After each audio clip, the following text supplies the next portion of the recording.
I get it why the tube purists are like they are. If an amp is really well profiled or a profile is really well built, I don't buy that. People could say they can tell the difference. I think live in this environment, it's live heavy metal. Like, yeah. I'm Fraser, and I'm here with Rob. He's very kindly set aside some time just to quickly talk with us. We're going to say rig look at. Yeah, Premier guitar. That's going in the bloopers. We're going to talk about Saxon's rig.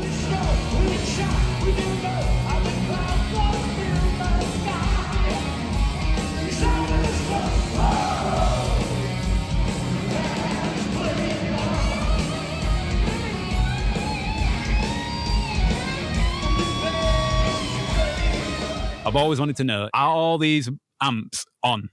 And are they blasting out, these ones that we see? All the cabinets? Yeah. No, not all of them. No, Okay. So we only run 4 live cabinets per side. And the rest are all dummies, as you've probably guessed. Right. Yeah, because we only run 4 live each side, one for Dougie and then for Brian. Okay. And then Nibbs has 2 8x10 bass cabinets, one on each. Either side. One stage left, one stage right. Yeah. So. Okay. That has answered the question that's been hot on my lips for many, many years. Seeing all the gear, Saxon, what makes them different? We've got digital and valve going on. I mean, it's not a terribly complicated rig at all. In fact, it's one of the easiest guitar rigs you're ever likely to see. So the guys all use the Shure GLXD wireless systems, and it's coming from the Shure. Nice. Into the Kemper, and then it's out of the Kemper, monitor out. And we're just using two Marshall JVM 410s, 410Hs. We're just using the power amp stage, just for on-stage sound. Nothing goes to front of house. Front of house is direct out of the Kemper. Right. So that's what the audience is hearing.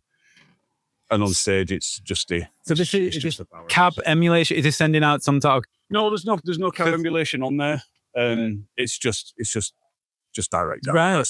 Without cabs in. Wow. And Jackie prefers it that way at front of house. So yeah, and we just use the power stage on the heads just for on stage monitoring, because Dougie doesn't wear ears. Everyone else is on ears except Dougie. Right. So Dougie likes a nice loud stage, and plus in the event something were to go wrong, like the Kemper just completely craps out. Yeah, we have at least backups that we can go to. Yeah. However, this will be the last run for all this gear. Everything's changing next year. We're going to go to a much more compact setup.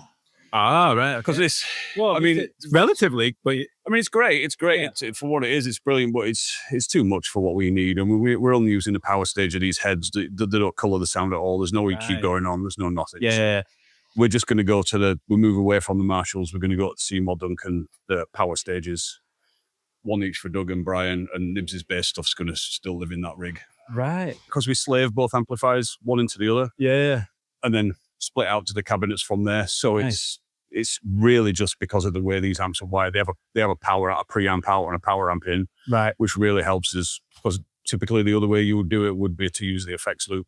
Yeah. Send out of one and return into the other. Yeah. But we use the effects loop for the Kemper. Right. So the Kemper monitor out goes into the effects loop return of the top head. Yeah. And then the preamp out send from the top head into the power amp in of the bottom head. And that gives us our on-stage sound. And I just have this for the house. Right. But like I say, next year, this is all going away. It's all going to be one rack, maybe like year high, 19-inch rack. Wow. It'll have 2 power amps in there, 2 rack mount Kempers, Nibbs' rack mount bass gear, and a drawer for the laptop for all the keyboards and samples. Is this old school or is it? Yeah, we've been running this rig for this setup for quite some time. I mean, I've only been with Saxon since 2018, 19. Right. And they were running it then, and this lot was here way before me as well. Right. I mean, these Kempers, they've been around since in this rig since 2015, I think. Yeah. So it looks like the original kind of design. They've been around for a while, so we're due an upgrade, and next year we're going to actually spend some money on new, which is never easy. Exactly, and then get everything upgraded so we're all much more streamlined, much more cost effective. Yeah. So we can truck that anywhere at like a third of the cost. What I mean? Right. Of course, yeah. So I guess another kind of major question would be about the guitarists, of course. Mm-hmm. So like Doug and even Brian, is there anything like unique about them guys? Do they ask you anything different to what you've experienced before? Like, no, not really. They're easy guys to look after. They're not demanding at all. I mean, the biggest thing they will ever ask for is just a little change to what they're hearing out of the Kemper. Yeah. That's it. It's an heavy metal band. You know what I mean? You're not gonna. Exactly. We're not doing anything like Living Colour or anything like that. Where it's just legs and banks of pedal boards and effects. So anything like that. It's 3 sounds, just a clean, a rhythm, and a solo, and that's it. You know, what more could you want? And I think I think the thing is, like, when we heard it outside just then, the sound check, it sounded, you know, unbelievably. It sounded so good. It's really good. The profiles are great. I mean, the profiles were built by Andy Sneap, so obviously he's well known for producing their records. Yeah, all right. And he wrote all the Kemper profiles. Wow. And just they've been using them since Andy wrote them about 10 years ago, so they haven't changed. So bloody hell. Yeah, there's no reason to. I mean, it sounds great, and Jackie's a wonderful front of house engineer, so it's never going to sound bad. Yeah. So yeah. Very, very full sounding. For more towards the tech inside, then, really interesting to me, and I'm sure other people. What are things like a difficulty that you might have to overcome as a tech? As in things that go wrong? Yeah, well, yeah, because I guess some of it might be, you know, we talked about the COTS cables already. They seem reliable. They seem that's something you want. COTS have been really good to us. We've only been working with them for a short amount of time. Yeah. They're a really good company to have in your corner. You know, all the stuff's really cool, really reliable. I mean, 9 times out of 10, I'll custom make all the cables myself anyway. Right. But like they've provided us, you know, with backup guitar cables in case wirelesses go down, or like custom stuff just to go in the rack. And they've been really, really good. But 9 times out of 10, the main thing that goes down is there'll either be an issue with the wireless, or maybe a tube will go pop in the amp head, and then that's really it. I mean, the Kempers have been rock solid. They always are. I mean, I've worked with Kemper for years, and they're just, you know, they're just great. Really, it's really cool to see this kind of like joint. Like, I was going to ask, were you a valve or were you digital? You're blending? My preference. I mean, I don't really have a preference. I'll generally work with anything. Yeah, I get it why the tube purists are like they are. Yeah, classic. But you know what? If an amp is really well profiled, or a profile is really well built, I don't buy that. People can say they can tell the difference. I think it's bullshit. I agree. You really right. Can't. I mean, if you were in the studio, maybe. Right. But live in this environment, I mean, it's live heavy metal. Like, Well, it's based on the real thing, is it? That is kind of the point. Exactly. I mean, it's captured. Yeah. You know, it's captured a real thing. It's like having all your favorite tube heads in a toaster. You know what I mean? Like, it's brilliant in terms of portability. You know, there's not many things that you can that'll beat it. I mean, Kemper, and then the Quad Cortex as well from Neural. And I mean, you've even got bands like Metallica using modelers now. Like, they moved away from tube amps. Tube amps are killer. They're awesome, but they're very, very, very temperamental. Yeah. And, you know, and if you're in and out of a truck, in and out of an aircraft, in and out of a sea can, like, you really, really have to babysit them a lot of the time. And the one thing I like about the Kemper is consistency. Like, turn it on every day, all your sound is there all the time. Yeah. You know, and, you know, with a tube amp, you roll the volume off, like, you'll lose a lot of tonal aspects. You know, your tone will clean up. You know, it'll get cleaner because, you know, you're rolling back the volume. You roll back the volume on a modeler, all your sound is still there. Yeah. So, you know, you don't have to really push it sometimes like you would with a tube head just to get it to break up. Yeah. All your sound with the modeler is just there. Yeah. So, I feel you. But like I say, I also understand why tube purists are like they are. It's good to keep it alive, like, because otherwise, and your bedroom guitarist, you know, we still got a bed. Yeah, I love tube heads. I love dialing in sounds on tube heads. It's a really nice feeling when you actually get there. You know, you get what you're looking for. It's awesome. Yeah, totally. But, you know, I'm easy either way. I don't really mind. You know, no, fair enough. It's no big deal to me. Yeah. Is there anything on the guitars, real quick, that you could show us? Anything kind of cool? Nibb's brought this bass out with him for this run, specifically for this run.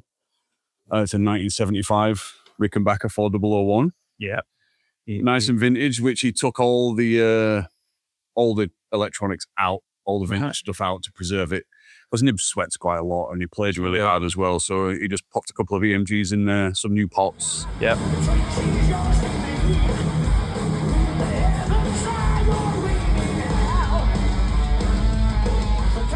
And that's it. Other than that, all the hardware is all genuine.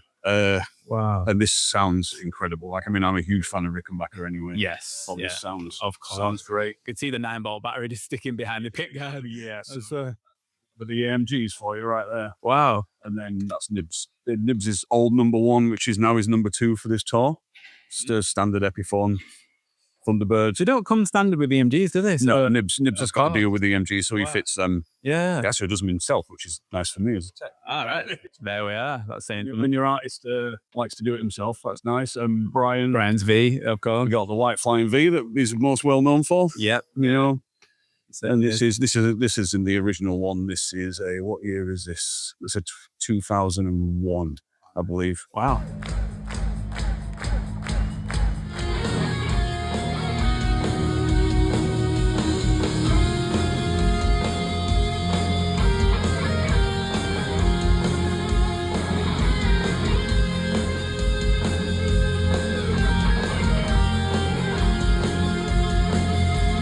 It's a nice white flying V that he starts the show with every night. Yep. Can't go wrong, really, can you? Aaron's also a Les Paul guy.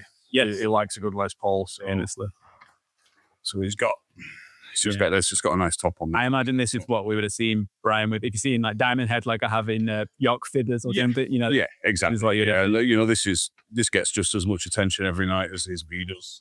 It's lovely. Doug is known for Charvel, which we do use on one song. So he's got one of his old Charvel SoCal models, San Dimas models, I should say, Very nice. which he uses on Machine Gun, because he does all the guitar histrionics, rubbing it on the monitors and all that. Right? Yeah. The reason why he does that is because he doesn't want to rub this guitar on the Yeah. monitors, because this guitar is made by Valenti guitars. Oh, wow. Here we go. I'm going to assume that the guy's Italian due to the name. Yep. And it looks a bit, it's got a lot of gold on it, which is It does have a lot of gold on it, and I just updated it with some nice new gold strap locks today. Nice. Put it on today, which is nice and solid. It sounds great. It looks awesome. I've nicknamed it the coffee table.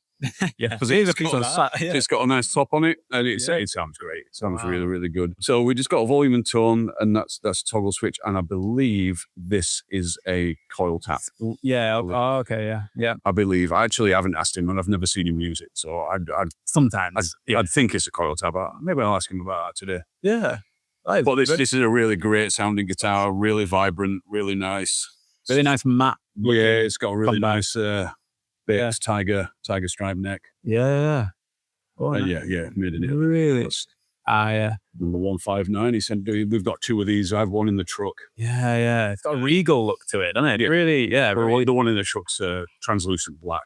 Wow, okay. So that also looked really nice. But I like this guitar a lot. They're cute. I was very skeptical of it when we first got them, but it's been solid. It proves itself. It's proved itself to be a bit of a road dog. It stays in tune spectacularly well, which, plus we've got a Goto trem on there. Yeah, it's Goto Goto there as well, which that helps. Yeah. And it's good. It's performing really, really well. It sounds really good. What made you skeptical about it? But if you had experience before, like several bad experiences over the years with boutique guitars. yeah, right, this is what I thought you might. Right. And so the craftsmanship not being great, to all manner of things, the routing being terrible, the necks not being great, the electronics in particular being rubbish, but this has won me over. It's a really, really good guitar. God, yeah. Really good guitar. We'll have to check that one out, yeah. Absolutely. Check it out. He makes great instruments. Yeah, very good. Without a doubt. Yeah, no, fabulous. We have some samples that are triggered and intros that are triggered on track, which we use via laptop into interface into this Roland PK5A controller. Right. And Nibbs will trigger all these, and it's just basic samples like just backing vocal and stuff like that was all on, and some strings and keyboards and stuff which Nibbs will play. We'll play with his feet. So all the white ones trigger the samples and the notes, and then there's the keyboards. Yeah. But yeah, we use Mainstage for the samples, and it's all MIDI controlled as well. So you got a MIDI interface in the back of the rack there. Yeah. So it changes channel by this controller. It just gives us a bunch of samples we can use during the show. Yeah. Is it better than getting a keyboard player? Is that way better? Yeah. Okay. Also, triggering tracks any other will order a keyboard. Guitar rules. This or that? I'll do them off the top of my head. Okay, go on. Top of my head. Okay. Gibson or Fender? Oh, or maybe not you do. Fender. Okay. I'm a Telecaster man, so it's got to be Fender. Love it. Gibson very close second. Yeah, exactly. Yeah. Well, then Fender amps or Marshall amps? Marshall. Every day of the week and twice on Sundays, Marshall. Nice. Digital or Valve? You have to choose. I have to choose? Sorry. Yeah, all right. If I have to choose, I'm going to go with Valve. I love my digital stuff for the convenience, but if I have to choose, I'll pick Valve. Okay. Keep your audience happy. Oh, yeah, exactly. Curveball-ish. I just want to say fuzz or distortion. Ooh, I'm going to say fuzz. Yeah, because I'm a big Dinosaur Jr. fan. So Okay, stuff right. like Yeah. that. There's always a reason. Bit more fun. Jay Mascis is the king of fuzz, like in my opinion. Nice. Plus, you can have way more fun with boutique fuzz stuff than you can with. I think yeah, it's fun, so, isn't it? More fun. Yeah. More fun, yeah.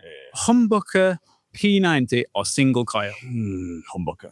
Nice. Humbucker, definitely. I do like P90s. I like P90s a lot, but yeah, No.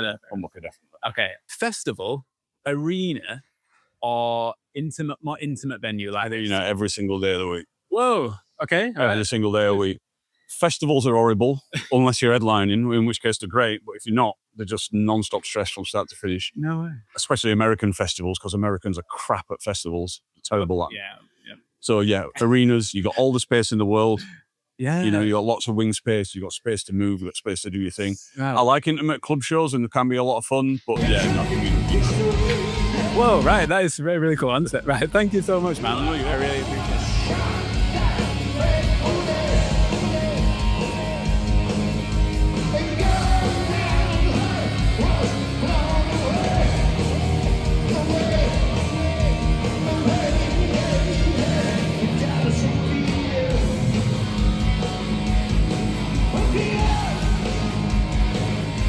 The world